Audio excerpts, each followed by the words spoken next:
But at the end of the day, what is most important is that you really, really start to recognize the value of your time, how important it is to manage it and control it and protect it while still remaining flexible, because that's a really important aspect of being a business owner. And knowing that when you do, that these little tiny bits of time that you save here and there might not seem like much, but when you add them up and you really start to think about a list like this, you can start to be a time-saving ninja.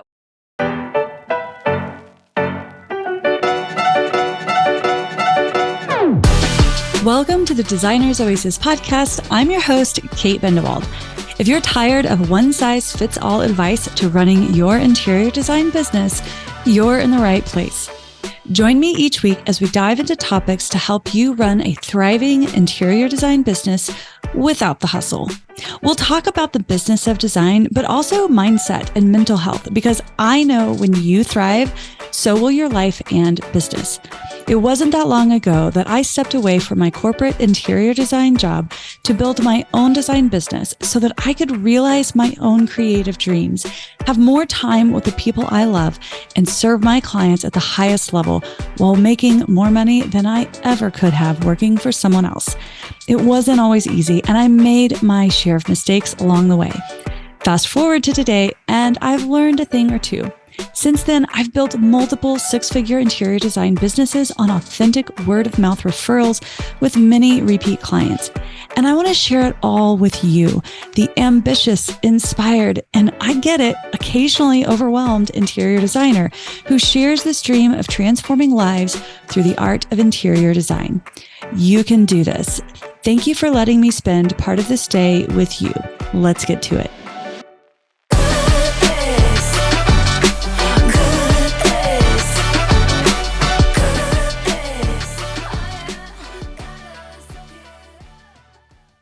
Well, hello there, party people. Welcome back. This is your host, Kate Bendewald. Welcome to the Designer's Oasis podcast. I am thrilled to be here with you again today. We're talking about time-saving tips for interior designers, and I am so excited to talk about this because, one of the things I realized long ago is that, I had an employee.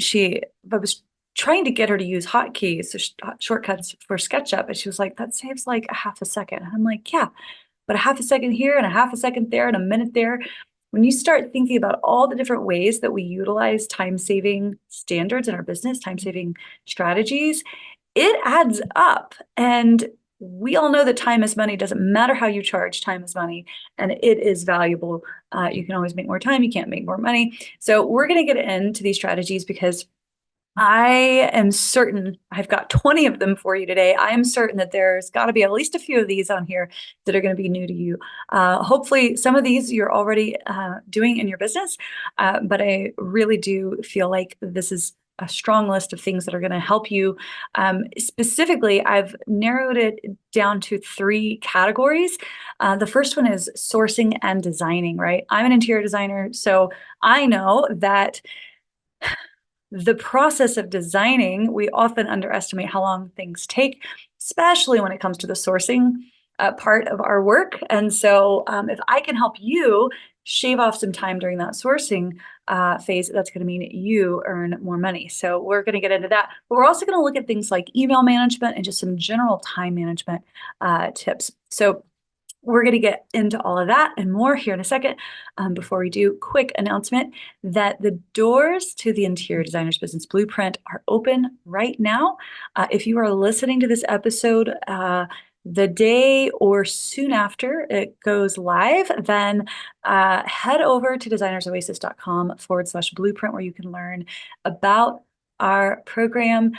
We have masterclasses, we have a live Q&A, we have monthly guest experts. We have a huge resource library of templates and checklists and mini trainings. And then, of course, my favorite aspect is our lovely community of interior designers. Guys, these are smart, savvy, big-hearted, generous interior designers. This is not your typical interior designers Facebook group. This is a really wonderful, exclusive group of designers who are here and waiting to support you and to cheer you on. And so we're hoping that you will join us. This is the last time the doors will be fully open to this program for quite some time. Most likely not again until the end of the year. So we are really hoping that we can bring some folks in so that we can help you build a thriving interior design business. It is what I'm most passionate about. And why do we do it this way? We really do it this way because it's important that I am spending most of my time nurturing the folks in the membership. And that's hard to do if I always have the doors open and available. So when those doors close, it allows me to pivot my attention to the designers that are inside the program. And we have a lot of fun. My favorite is the first Thursday of the month when we get together for our live Q&A. All right, so we're going to get into it. I've got 20 strategies for you to help save time in your interior design business. And we're going to start with the first category, which is sourcing. All right, so the first thing is we use a SketchUp library of template sizes for everything. Now, real quick, if you don't use SketchUp, whatever software, whether it's AutoCAD or whether it's Chief Architect, I'm sure that you can create something like this. Actually, in AutoCAD, I know for a fact you can. I haven't used the other, so I don't know.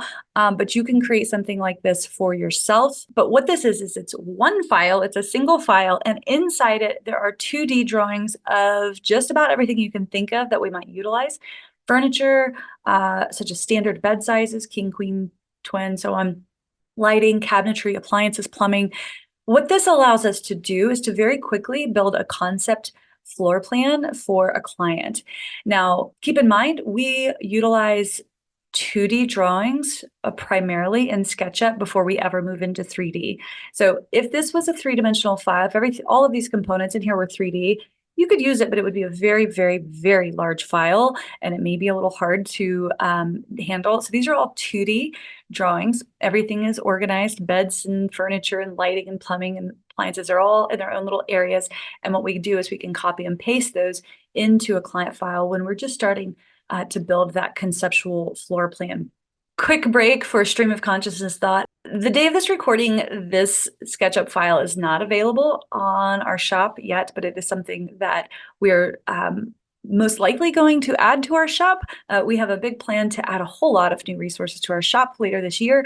So right now it's not in there. You can build this yourself, right? It's going to take time. Ours took a lot of time, to years, in fact, to build. But the plan is at some point to deliver this to other designers who can utilize it. So keep an eye out, check back. Depending on when you're listening to this, it might be available at that point. But anyway, my point is you can build something like this yourself, and it would just take time. But it is a huge, huge time saver. Okay, my next strategy is to utilize buying groups. So buying groups are companies that offer you access to designer net pricing, to the trade manufacturers, without requiring a unique manufacturer account or a rep account. It's just a single account. And what this does is it actually is twofold. Number one, it saves you time opening and managing many different accounts. Okay, so if you've opened up any sort of a trade account, you know that there's some back and forth and some forms and some waiting and then you get your information and then you got to save your information, all of that. And so this just sort of streamlines that. I will just say real quickly from a design standpoint, this is not to say that I would shop exclusively from those lines. We like to utilize a lot of artisans and small vendors and hand makers, things of handmade goods, right? And so we incorporate a lot of that into our work. So this wouldn't be exclusively where I would source from, but it can be a huge time saver for a lot of those big companies. The other way that this saves you time is that it allows you to order from multiple manufacturers in one single order. So instead of having to place multiple orders across and track multiple orders across multiple accounts, you can do it under one account. So that's really, really nice. A couple of names to throw out there. And I just want to say, I have no affiliate to any of these. So you do your own diligence and decide which, and there are certainly more than this, but a couple that of names that I hear quite a bit are Daniel House Club, Designers Inc., which is one I've used myself, and Design Trade Service. Of course, there are more, but those are some buying groups that you could look into and seeing if that's right for you. My next strategy is to ask your reps for help sourcing. All right, so I just talked about the benefit of using these buying groups, and it is really great in terms of being a time saver. But one benefit of having relationships with your reps and your showrooms is that they're going to be able to guide. They really should know their lines and their products really well. They're getting trained on those all the time. So the way you can lean on them for support, and we did this just this week. I have a concept image of a sort of a built-in banquette moment, but it's really a piece of furniture, but we need very specific custom dimensions. And so I sent the image, the concept image to my rep at the showroom, and I said, hey, this is the look we're going for. This is the line I was thinking might be a right fit for it. Does anything jump out at you or come to mind that you think could fit the bill for this? And within minutes, she was like, oh yeah, I think Lee Industries would be a good one. And here's the banquette that I think would work. And they can do custom dimensions. If you send those along to me, I will give you a quote. And we had that back within 24 hours. So you could do the same thing with a lot of manufacturers, tile, lighting, furniture, but you can, if you have a concept image, or if you even just have a mental image and you want to describe what it is you're looking for, if you have good relationships with your vendors and your reps, you can sometimes send that information along to them and they can send it back to you, some ideas. I've done this with my rep at Ferguson for plumbing, and I said, hey, we're looking for, an unlacquered brass. We need a whole bath suite. We need a shower, a tub, blah, blah, blah, blah, blah. And he sent back a full spec sheet for everything with pricing and saved us a tremendous amount of time. So utilize your vendors for help sourcing. Okay, moving on. We're continuing to talk about sourcing and how to streamline that aspect of your work. And so we're going to continue along with that. This idea might not be new, but I want to share with you specifically how I do it. So this idea is to create a resource directory of all of your vendors and manufacturers and reps and showrooms that you like to work with or would consider working with. Most people keep something like this in a spreadsheet, and a spreadsheet is fine, right? But I like to keep this in Airtable.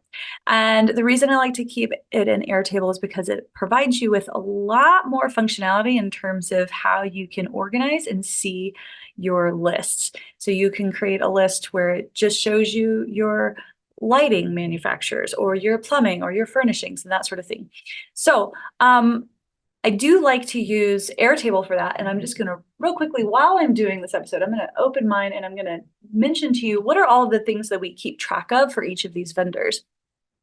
And this is really important because if you think about it, if you've been in business long enough to know, you probably know that you're going to have lots of accounts with lots of different vendors, manufacturers, reps, showrooms, and not all of them do business the exact same way. You're going to have larger, more contemporary companies where they have a cart. If you're not doing custom work, there's a cart situation, and you can add what you need and do a checkout that way. It's pretty hands off. You've got some companies that still require a purchase order to be sent, and some sort of old school forms, and that's how they do it. And ordering samples. Some are going to say, send us an email with a list of the samples you need, or here's the form you need to fill out, or here's where you request samples online. So trying to keep track of all of that information would absolutely make your head spin. And you would waste a lot of time trying to remember, oh God, how do I order samples from this company again? You don't have time for that. And you need to keep that information somewhere. And I recommend that you keep it alongside your inside your trade account directory. Now I call it a trade account directory. Hopefully you're using mostly trade accounts. But if, we definitely have retailers in there. We have artists, we have artisans. We've got a lot of stuff in ours. We've built it over 10 years, right? This has been a labor of love, but we've got everything in there. But here are some of the things that we track. So we've got their company name, their URL. We've got a column for what are they known for, right? Are they known for custom furniture or ready to ship furniture, lighting, wallpaper, so on and so forth. And a lot of companies have some crossover. So they might be known for let's say Dash and Albert, they're known for rugs, but did you know that you can also buy bedding and furniture from them? So we have a column where we can say, well, this is what they're known for, but they also carry X, Y, and Z. We have a column called features. So if they are woman-owned, if they are a sustainably made product, if they are made in the USA, those are things that we'll note under the features. We have a rating system. If it's a company that we have a long-standing relationship with, they're one of our like go-tos, they're going to get a 5-star rating. But if we've worked with them and we have had a really terrible experience, we're going to blacklist them and say, keep the information there so we have it, but like this is not a company that we want to use again. We have our account number, of course, all of our login information, price points, how to get samples. If there's a standard discount like 30% off or whatever, that's listed. How do you get pricing? Do you just simply log in? Do you have to email to request it? How to order, right? Do they have a cart system? Do you need to send the vendor the PO? Again, we've been doing this a long time, so we have lots and lots and lots of manufacturers, but we do this and we still streamline with using a buying group. So we're using these strategies in tandem. Do they have a minimum? Again, minimums are something you can usually get around through buying groups. Do they require a receiver? Yes or no? Some companies only ship to receivers, and in that case, you would want to know that. Do they have standard shipping or freight charges? And then, of course, all the contact information. So do we have a direct manufacturer contact? Do we have a representative? Who's their company? Are they at a local showroom? Who's that contact? And so, again, it would be impossible to keep track of all of this in one place. So we use Airtable to keep all of that organized. My next strategy has to do with keeping a super organized material library. And in fact, we just did a huge overhaul of all of our samples, which I will be showcasing to you guys in the near future. I'm not quite done, got to finish a few little things, but keeping things really well organized, using a hierarchy is really important. I do have an old blog post, which I'll share in the show notes about how I like to keep our material library organized. But one of the key features of a well-organized library is this: pricing on your samples. And the way we do this is whenever we order samples and they arrive, there's a little bin and they go in the bin and they are not allowed to get cataloged until it gets pricing. And so we just use a small little sticker and we say R for retail and then the price. Why do we do that? We know that there's a good chance that our client is going to see some pricing on there. Oh, and we also date it like 2/24, right? Month and the year. So that way, sometimes we have samples and they sit around for a little bit. And if we see pricing on there and it's like, well, that pricing was from 2019, we've been through a pandemic since then we know we need to check on pricing. But if it's pretty current, then we know that we're in good shape.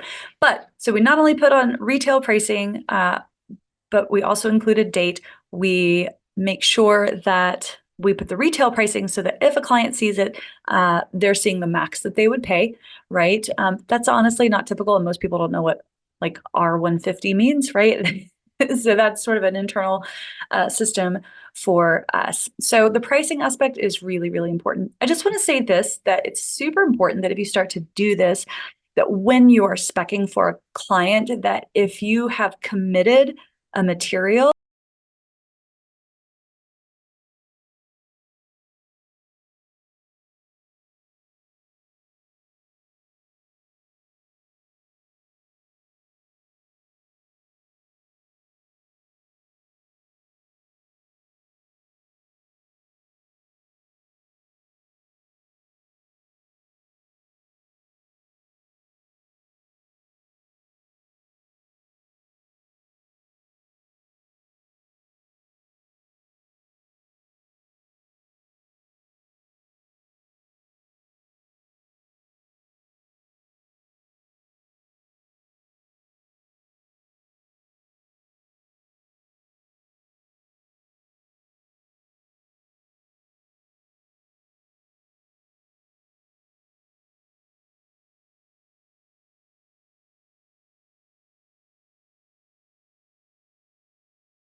but many of them are going to either be free or substantially lower than 20%.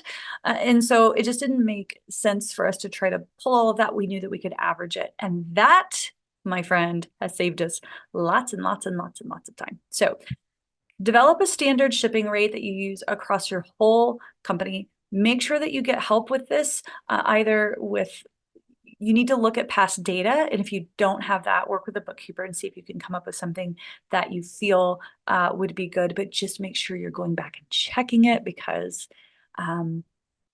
if you're using trade resources, then even if you go over a little bit, 20%, you're still going to make plenty of margin, right?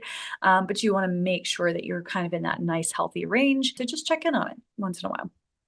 Okay, cool. So I loved having that conversation talking about time-saving strategies for when you're sourcing, but we're going to move into email because email is one of those things that we all know can be a huge time suck. And so I've got a few of my own personal strategies that I love, and I want to share them with you right now. So canned emails, right? If you are using any sort of automations, you probably have canned or template emails already established inside your, let's say your CRM, your customer management system, right? But sometimes you're going to have emails where they are not ever touching your CRM tool, but these are emails like, hey, are you hiring? Or, hey, would you like to learn more about this new product that we're selling? Or a random inquiry into your business and you want to direct them to how to get started with you, here, book a discovery call, that sort of thing. There are lots of reasons why you might want to have template emails ready to go right inside your Gmail. I'm a Gmail user. I have to think that Outlook would have something like this if that's what you use. But in Gmail, you can create your own custom email templates so that when you get that inquiry for, hey, are you hiring? Here's my portfolio. You don't have to flesh out an entire thought on that. You can simply go to your template emails and fire off a response and customize it just a little bit if you need to. But that is a huge time saver. Now, don't go trying to think about all the scenarios that which you would need to have these unless you just have an abundance of free time. But instead, what I would suggest is every time you come up against an email where you're like, okay, I keep getting requests like this or emails like this, and I have a similar response, then utilize that moment to create those template emails and just build it as you go. Okay. So I'm not talking about the automated emails that go inside your CRM tool. I'm talking about your template or canned emails that live right inside your email platform that helps you respond to those everyday emails that are outside of sort of client relationships. So that's what I'm talking about here. The next one, this is kind of silly, but I have to share it with you. Every now and then, usually it's like right when we've just done a presentation for a client, right? We're pretty heads down those days before. We're making sure that everything's buttoned up and ready to go. We put a lot of pride in the quality of our presentations. And so what generally happens is that my email gets a little constipated. It gets backed up and it needs to be fleshed out. And usually for me, my threshold is like if it's more than 30 unread emails. For me, I know people handle their email different ways. For me, if it's unread, it's undealt with. Okay. That doesn't mean that I need to deal with every email. It just means that it either needs a response or it hasn't been looked at, right? So I do this typically if I have more than 30 emails that are unread or undealt with. What I do is instead of going through my email on my inbox, on my computer, on my desktop, I will actually use my phone. Again, I'm a Gmail user, so this platform makes it really easy. Many, many, many of those emails do not need replies, and you can swipe left or right. You can swipe, I don't remember, one way to trash it, one way to mark it as read. So depending on what it is, I can very quickly, if I've got 100 emails, I can whittle that down to like 2 that I need to deal with by swiping. And then the other thing that I do is if I see an email that I know just needs a quick reply, I can voice text my response. So I dictate my response. So I'm not sending them an audio recording, I'm sending them an email, but I'm dictating the email using my phone. So if I have a large batch of emails that I need to get through, I get off my computer, I go on my phone, I swipe left or right to either delete it or mark it as read. The ones that have quick replies, I will send a quick reply to using diction. And then if it's actually something that needs me to like sit down and think through a thought or put an attachment or it needs work, then I just leave it unread. And that's really cool because it allows me to, when I'm on my phone, it forces me to not get into action mode, right? When I'm on my desktop, I'm like, oh, I could respond to this and type it out and attach my thing. Now I've just spent like 30 minutes on that one client instead of getting through my inbox. And then it feels like the inbox takes all day. So instead, I get rid of all the junk and I only respond to what I really need to. So that's my like email swiping on the phone situation. And I love to do this on like a Friday afternoon while I'm sitting on the front porch, hanging out, watching my kids play. So you can do this kind of anywhere. I've done it while sitting in line for pickup, you know. Okay, next, still talking about email management, pause inbox feature. This is a Gmail feature, but with this, have you ever, I know if you are a human being, you will feel me on this. You're working on something and you need to reference an old email. So you move over to your email, open it up, and you are going to search for the email that you're looking for. And all of a sudden you see a new email that just came from a client or a new project inquiry, or literally anything that's in your inbox. And all of a sudden you open that up just to see what it's about. And lo and behold, an hour's passed and you are completely off track from what it was you were initially trying to do in your inbox. Guilty as charged. So the way I get around this is if I am really in some heads down space, if I'm really in my focused deep work, which I'm going to talk about in a moment, then pause inbox gets turned on for the rest of the day. And what this allows me to do is to reference my inbox, reference emails without visually seeing anything new come through. And what happens is you can set it up different ways. You can say pause inbox till the end of the day or for an hour or indefinitely, you get to pick, but I usually will do till the end of the day. And then all of those emails just show up at whatever time they were sent and they're still time-stamped and all of that, but it avoids the temptation to dive into any of those fresh emails that are coming in. So inbox pause, again, is a Gmail feature. I don't know if it's in some of the other mail platforms, but it'd be worth checking. Okay, and then my last one related to email management is using labels that are rules that automatically tag emails. So we have a number of tags set up in our email so that depending on the nature of the email, it would get different tags. And there are really 2 to 3 that I'm going to talk about right now, but one of them is the client's name. So let's say any email that comes from Jane Smith gets automatically tagged with Jane Smith. So if I need to go look through Jane Smith emails, I could just click on that tag and it's going to show me all of the emails related to that client. This is something that we set up right at the beginning of a project, and we set up that rule. And once it's done, anything that comes from her or anybody else related to that project is going to get that tag. Another way that we utilize these tags is with procurement. And so we have, and the other nice thing about tags is you can create hierarchies. So hierarchy for the last one I talked about might be client, and then the next level down would be client's name. So all of those are going to go under clients and then ordered by the client's name. The next one that we utilize quite a bit is called procurement. And then within procurement, we have a number of other labels. So those labels would be things like order acknowledgement, shipping acknowledgement, order received acknowledgement. And so we can tag emails as they come in to get tagged with whatever stage of procurement it's in.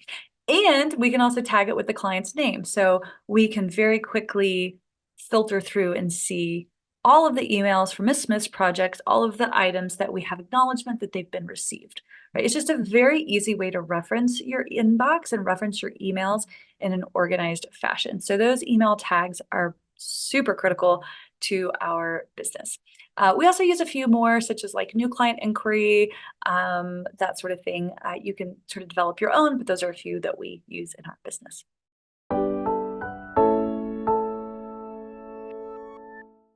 Hey designer, are you tired of wasting precious time with prospective clients who are not a right fit? Do you experience imposter syndrome because you know the back end of your business is kind of a hot mess?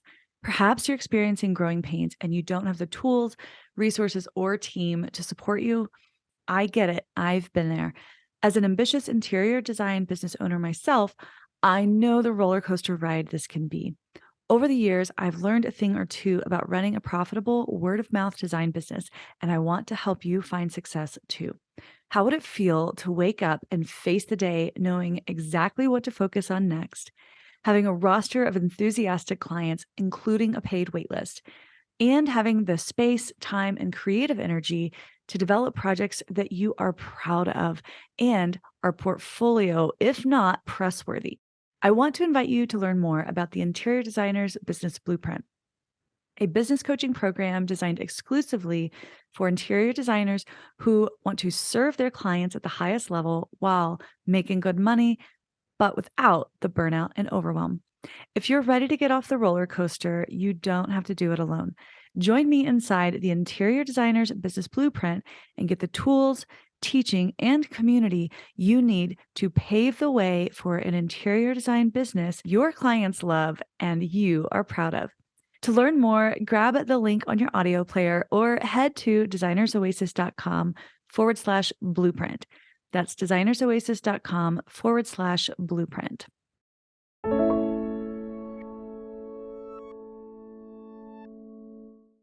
Okie dokie, we're ready to move on to time management. It sounds like everything we're talking about is related to time management, but these are just kind of some general strategies that we utilize in our business. I think the first one is probably the most obvious, and that is utilizing automations. The place where automations come in most heavily for us is in our CRM tool. Now, we've used Dubsado in the past, and I absolutely love Dubsado. But my team, who is now managing the automations in our business, they really loved Honeybook and they wanted to switch. So we've switched to Honeybook. I'm still on the fence. I'm still deciding which one I really like. There's features about both that I love. I will let you decide for yourself. I do have links to share with both of you, but both Dubsado and Honeybook are really excellent CRM tools to help you keep track of those client leads and nurture them all the way through the sales cycle. And so that's where automations really come in handy for us. So this is mostly seen through the onboarding process. So when they book a discovery call, they're going to get an automatic email reminder reminding them, confirming that. And of course, it's written in our brand voice. We do not use the template emails that are typically built in these kind of software. They're going to get a reminder email maybe the day before or an hour before. Same thing for consultations. If we send a proposal and we haven't heard back, there's an automatic reminder that goes out to them that just is a gentle nudge. Again, all of this is using really thoughtful copywriting for each of those tools. By the way, if you are interested in getting your hands on all of our emails, we have a huge business email template suite available on our shop. We'll be sure to link to that in the show notes. But this really takes the guesswork out of all of it. You can plug and play for every single automation you could possibly think of inside your business. So the onboarding is where it really comes in handy. But automations also are sometimes our weekly reminders that pop up, our invoice reminders to our clients, which that goes through our project management software. So it's a little bit different than Dubsado or Honeybook. But all of these business automations are what help save us a lot of time, tremendous amount of time, and it also makes sure that things don't fall through the cracks. Because if it was left to me, I'd forget and it wouldn't happen. So I'm not reliable in that way. Okay, moving on. This next strategy has been a game changer, which is time blocking. I've talked about time blocking plenty here on the podcast, so you know that I'm a big fan. So time blocking is really this idea of setting aside specific times of the day during the week to do specific tasks and to batch your tasks, because your brain is much more efficient when it's doing the same kinds of tasks over and over again. So it wouldn't be efficient to invoice one client on Monday and then realize on Thursday, oh, you need to also invoice this person, or you need to follow up with this lead on this day, and then no, we do, at least here at KBID, we do one type of task typically batched in a group. So here's a couple of examples of how we batch our week. We have Money Monday, which is where we do things like bill our clients. We send invoices, we prepare proposals. It's where we do all of our, checking bank accounts, moving money around, cashing checks, having meetings with our bookkeeper, reviewing stuff that the bookkeeper has sent us and ask questions about. There's a list of things that we would do on that. And so that way, if we get an email during the middle of the week that is, let's say, a money-related, finance-related task, we would just save that to our list to do on Monday. Wednesdays, we dedicate to deep work. So we really try to avoid any meetings on Wednesdays. This is where we allow ourselves to have some white space for creativity and to get into that flow state, which is really fun for my brain. It's like a massage for my brain to not have any meetings or phone calls or need to be anywhere. And so I am really, really, really dedicated to protecting that time. And for us, it's on Wednesdays, which is nice because we use Mondays to sort of get ourselves organized. We use Tuesdays to have calls and meetings to sort of kick off anything that we need to with clients or whoever we might be talking to. We preserve Wednesday for our deep work. And then on Thursdays is really when we like to do any errands or running around town. And then Friday, really like to button that up. If I'm not taking Friday off, I want to try to be done by noon. And so I've got a couple of things that I'll always wrap up on Fridays. If I want to take the day off, then I will do it Thursday afternoon. But that's generally the flow of our week. So our clients know that we don't have meetings on Mondays, Wednesdays, or Fridays. They're usually safe for Tuesdays and Thursdays.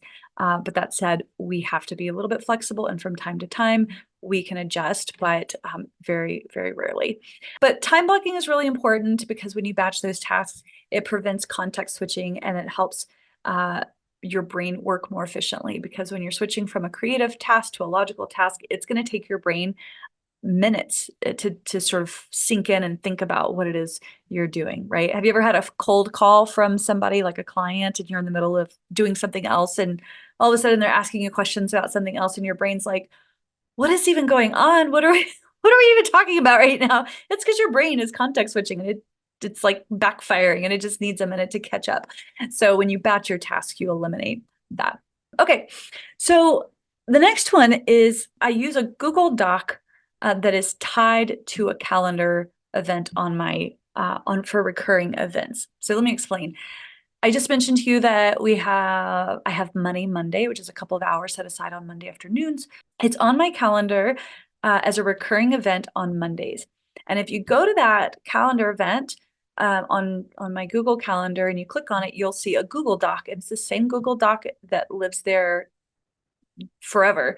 And that's my Money Monday checklist. And it's like, okay, here's all the recurring things that I need to do for Monday. I need to, we have multiple accounts because we use the profit first mostly model. So we might be moving money around. We might be responding to questions from the bookkeeper, et cetera. But that checklist and any new things that are sort of a one-time thing that we need to do is also attached to that Google Doc. So what this helps us do is not have to hunt down the checklist for that event. Other ways that we use this is for our weekly agenda. So on that calendar invite, under that, you can click on it and you can see the agenda. And that is just an ongoing document that stays updated week after week. Another way that I use this is with quarterly taxes. It has the SOP attached to it. So taxes are paid quarterly and you have to use different URLs and different ways of figuring it out and handling it. And if I had to try to remember all of that every 3 months, well, first of all, I wouldn't. I don't, which is why I created this in the first place. But instead of having to hunt for that, where's that SOP for how to pay quarterly taxes? I have a recurring event on my calendar for the week before my taxes are due. And I pay 3 different taxes, actually 4. And on that calendar event is the SOP attached, which shows me step by step how to record and pay each of those taxes. So attaching those Google Docs to recurring calendar events can be super helpful to keep you from having to hunt for things. I find this works especially well with those recurring events that have sort of the same sort of tasks that you would have repeatable. That's where this really shines and works the best. Okay, moving on to our next one. If you've been here for like a hot second, you know that I feel strongly that we should all be tracking our time. And I use Harvest for time tracking. It's my absolute favorite. But I love to utilize the time, you can access Harvest 3 different ways. First, you can use the web browser and record your time that way. You can also download the app. So it is there's a desktop app that you can use and the phone app. I specifically like to use the desktop app and the phone app because it has more functionality. So to track your time using the desktop app, there's just a little icon at the top of my computer with a drop down, and I can say, start tracking time for this client for this task. And then I can put a little note in there if I want. And then the window disappears, but the little timer starts going. So I have this little tiny visual reminder in the top corner of my screen that my timer is running. And this is not only helpful to keep me accountable and on track for my time and just be mentally aware of it, but it also helps me remember to stop that timer when I move on to a different project, because it's always sort of there shining, sticking out. So it's easy to see and it's easy to use. The other nice feature about the desktop version of Harvest is that if I were to get up and, let's say, go make lunch for myself and come back, it's gonna, as soon as I move my mouse, there's a little window that pops up. It says, hey, you've been idle for 30 minutes. How do you want us to treat that time? Harvest doesn't know that I was making my lunch. For all Harvest knows, I was over at the materials table putting together a scheme for my client, and I actually want to keep that time. So I just simply tell it, keep the timer running, or eliminate that time. It wasn't for the client, that sort of thing. So that's a really nice check-in. I know keeping track of your time, if it's not a habit you're in, it's a hard one to start, but once you start it, it is really a game changer. And so I feel strongly that Harvest is a great option because of these functionality features that I just simply cannot find in any other time tracking software. And then the last one I want to say about this is the mobile app is super helpful too, because you guys know we're often in the field visiting a client or at a showroom or something of that nature where you need to track time for a client, but you're not necessarily at your desk.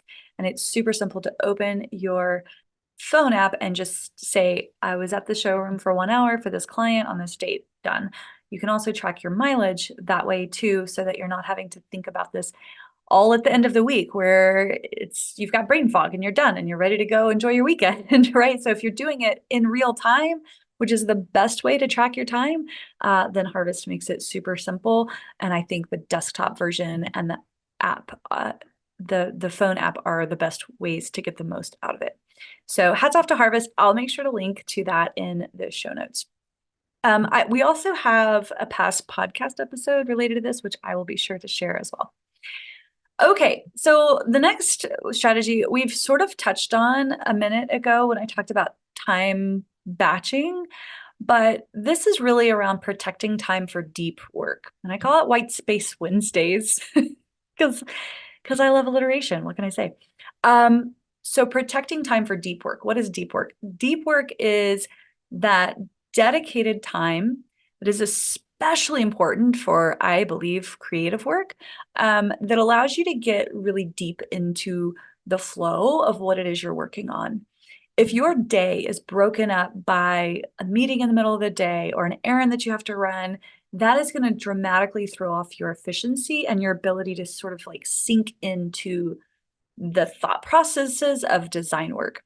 So especially for design work, I like to protect, 1 day a week for that deep work. And for us, it's on Wednesdays.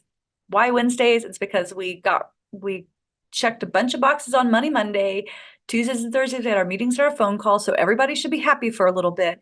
So this way we can go into that deep work without any sort of a nagging feeling of like, was somebody waiting on to hear from me, or do I need to be checking my email to hear back from somebody else, because everything can wait till tomorrow or the end of the day on Wednesday. We also like to schedule, when we're kicking off a project, a couple of days of deep work as a team, where we're really starting to think together as a team on how are we going to approach this project, right? And also do it again for sourcing. So that deep work is super important, but you have to protect it. You're going to be so much more efficient. You're going to be so much happier with the results of your design when you give it the space to breathe and just be able to think without feeling the weight of email and finances and logistics and all that shit. Like it's all behind you. So the White Space Wednesdays is my go-to strategy for protecting that deep work. Okay.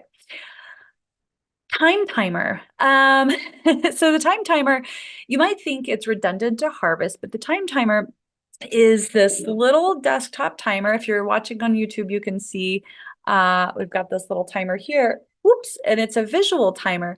And what I love about this visual timer is, especially when it comes to sourcing, it can be very easy to feel like you need to go to the ends of the internet to find the perfect thing for your client. And that would be great if you had infinite time, but that's just simply not the case. And so the visual time timer helps me stay accountable. I can set it for 20 minutes or 45 minutes or whatever and say, okay, for the next 20 minutes, I am going to look at lighting and I'm going to narrow it down to some options. Okay. And the visual aspect is what keeps me accountable. Yes, I've usually got my timer going, but the timer is counting, Harvest is counting up, right? It's counting on my minutes, and the time timer is counting down. So it's almost like a little bit of a countdown timer. And there's just some psychological difference there that I respond to really well. So that visual timer is essential for me. And so we use the time timer. Again, I'll link to that. You can buy it on Amazon. And it's been super helpful. Okay. Next, number 7. Well, this is number 7. This is actually I don't know. It's number 7 on the time management list. But we've got 20 strategies overall, but we're rounding a corner here. Okay, so SOPs are essential in your business. SOPs are standard operating processes or procedures. I've heard it said both ways, tomato, tomato. I don't care. We call them SOPs, but this is a document that shows you how to do things, you or anyone else in your business, how to do a certain thing. Some examples of SOPs that we have: how to invoice clients, how to start an automation, how to purchase an item for a client, how to handle claims, how to pay taxes. We were talking about taxes a minute ago. I mentioned that I have 3 taxes that I have related to my business. It's actually 4 if you count income tax that we pay quarterly. But for me, I'm in Colorado. We have a state sales tax. We have a city sales tax. They are filed differently. It is not one single filing. So it's 2 different websites, 2 different filings. And then we're also lucky enough to have what's called an occupational privilege tax. Whatever the hell that means, I don't know, but I pay it. It's a little bit each quarter. I would never, ever be expected to remember how to calculate and report and pay 3 different taxes on a quarterly basis. So those SOPs I can open up very quickly and reference, and it shows me, oh yeah, here's the URL, here's the login, here's what you do, and then move on. So that keeps your brain from having to like recreate the wheel or figure it out every single time. When you're a solopreneur, when you're working for yourself, SOPs can feel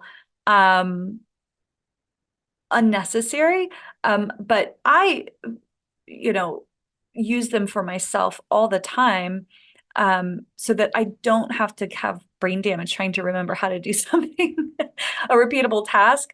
But also, as I've grown and I've had staff members, I don't have to tell someone how to do something. I can send this SOP, or they have access to the SOP document, say the instructions are right here. And so SOPs are critical to helping you keep track of how to do things and be able to delegate that to other people. All right, so my next one is creating explainer videos to communicate with people. we use Loom. We also have, I believe, a podcast episode on how we use Loom. So Loom can help you screen share your screen. You can create videos of just yourself talking, but sometimes showing something is just so much more efficient than trying to explain it in an email. And so the Loom videos help us do that very, very, very quickly. I will say we do use the upgraded pro version, so not the free version, and it's worth every penny, 100%, hands down. It saves us so much time. We use it for everything. Just this week, I used it to record some weird things that was going on my website. I could send it to our website gal and say, hey, first of all, I know I could figure that out, but I've got somebody that can help me do it. That's going to do it much faster. But I could just quickly take a video of it and say, hey, I don't know what's going on here. And I can use my mouse to point and show her. It was fixed within 10 minutes. Okay. Another way that we used this week, we're working on a kitchen concept, and we had a sketch that we wanted to show the cabinetry company. So I scanned the sketch and I pulled it up onto my on my screen on my desktop, and I used Loom to sort of explain the sketch and what I was hoping to achieve, because I knew that the sketch alone wasn't going to communicate everything that I needed to. And I think the cabinetry lady had never seen a Loom video before, but she was blown away. She was like, wow, that was so helpful. Thank you so much. So it not only saved me time writing an email and trying to explain it, it allowed me to quickly record and share my thoughts and share it with somebody, but it allowed her to very quickly arrive at an understanding of what it was I was trying to achieve, so that she could get on with it and get back to me what I needed quicker. So Loom for explaining things is a beautiful tool to have in your business. You can use Loom if you're not presenting your concept designs in person. Maybe previously we used to just email our concept designs and ask for feedback, but now we will actually present our concept designs through Loom if we're not doing it in person. So a really large project, we're going to present a concept package in person. A much smaller project, we might opt for Loom to sort of talk through our thinking and share that so that they can give us feedback on their own time. So that could be one way that you do it. You can also go through a proposal. Let's say that you've got a really busy client and it can be hard to get them on the phone or get them on Zoom or whatever in real time. You could use Loom to explain or break down information in your own voice. It also just adds a real personal touch. So we use Loom for so many things, and I highly recommend that you use it to just very quickly get through things, and you can send it to anybody and anybody can watch. All right. We're getting around to the very end here, guys. This is a big old list. Last one is using polls for creating meeting times with groups. So if you've ever said to yourself, holy cow, I've got a meeting that I need to coordinate with 2 clients that work full-time, right? They've got jobs, the contractor and the whatever else, I don't know, the architect, right? So you've got 6 stakeholders who need to be at a meeting, and trying to navigate that through email would be monstrous. So we use polls. There's a lot of tools out there that can do this. We are currently using SurveyMonkey, but Calendly also does it. I wish that some of our existing tools like Honeybook would come up with this feature. Also, I haven't mentioned it yet. It's my last one.